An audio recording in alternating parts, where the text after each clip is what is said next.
la suite. Non, non.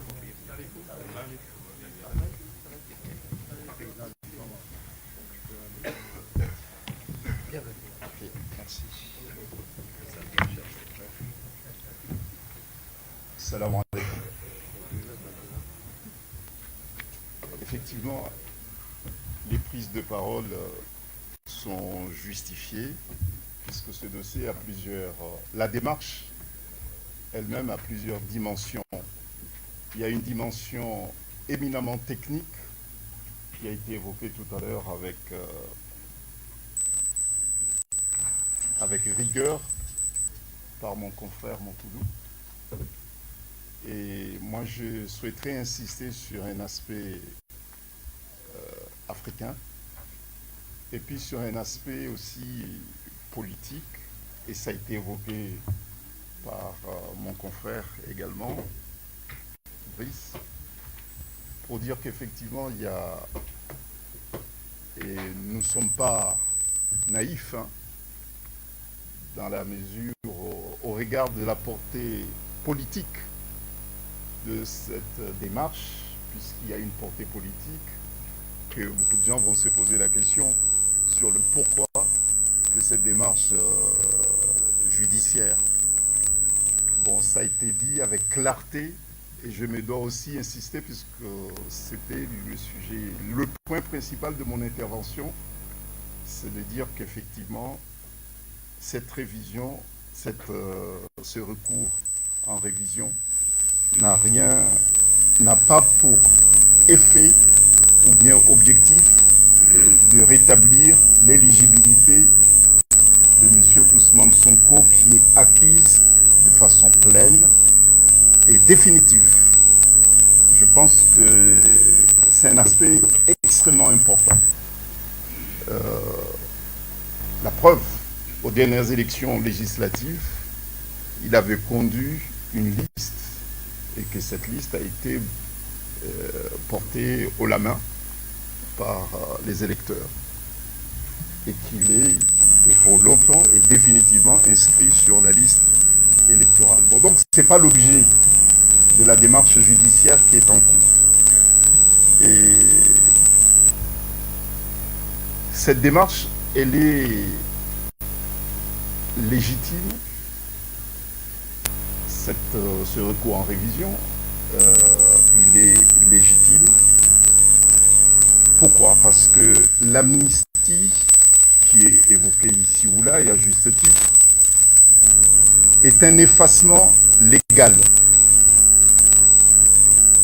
Voilà, un effacement légal. Et par souci d'apaisement politique. Et ça, tout le monde le sait, que l'amnistie la loi a été votée parce qu'il y avait une nécessité d'un apaisement politique. Mais en revanche, l'amnistie ne dit rien sur l'innocence.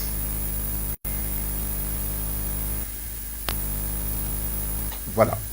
Donc la démarche qui est engagée, c'est une démarche de vérité et c'est une démarche de justice.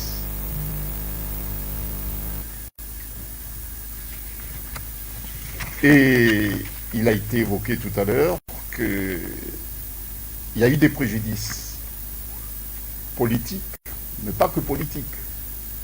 Il y a eu des préjudices également démocratiques. Il y a eu une anomalie démocratique.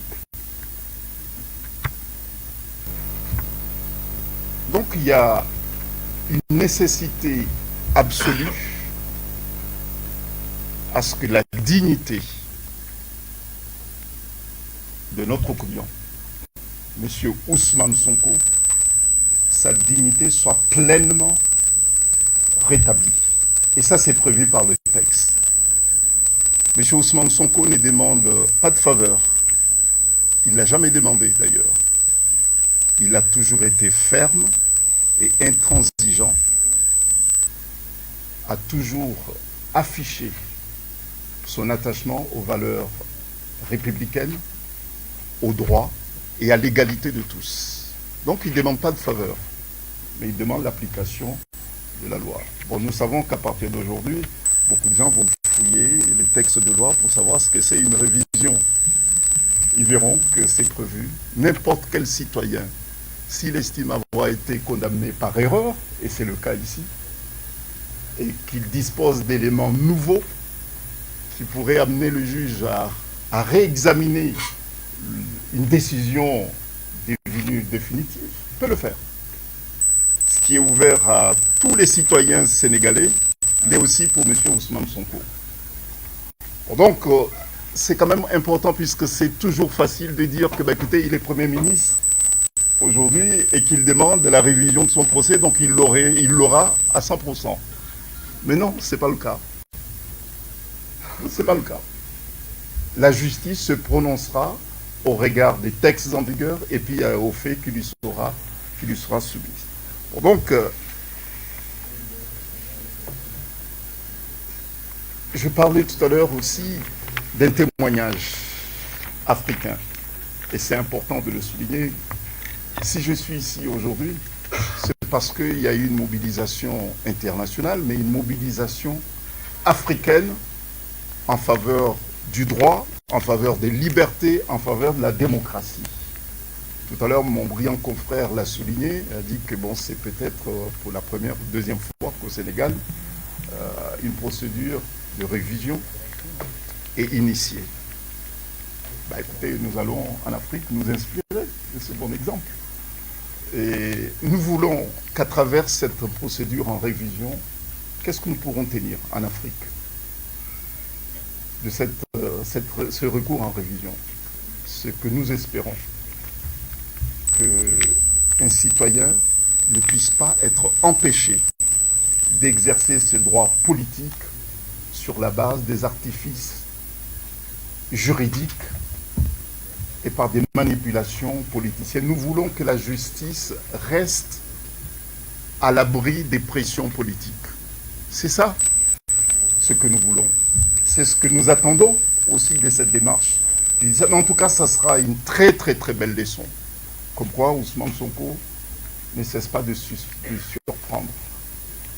Voilà, c'est tout ce que je voulais vous dire. Insister sur le fait que ce recours en révision n'a pas pour objectif de rétablir le droit à l'éligibilité, puisque l'éligibilité de M. Ousmane Sonko est définitivement et entièrement établie. C'est quand même très très très important. Et puis de dire que, écoutez, il a le droit de dire qu'il a été condamné par erreur. Il y a eu une erreur grossière.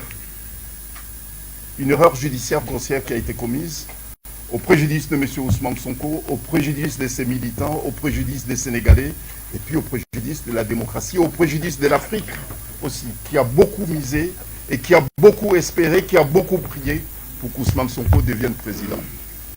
Merci. Bravo, oui.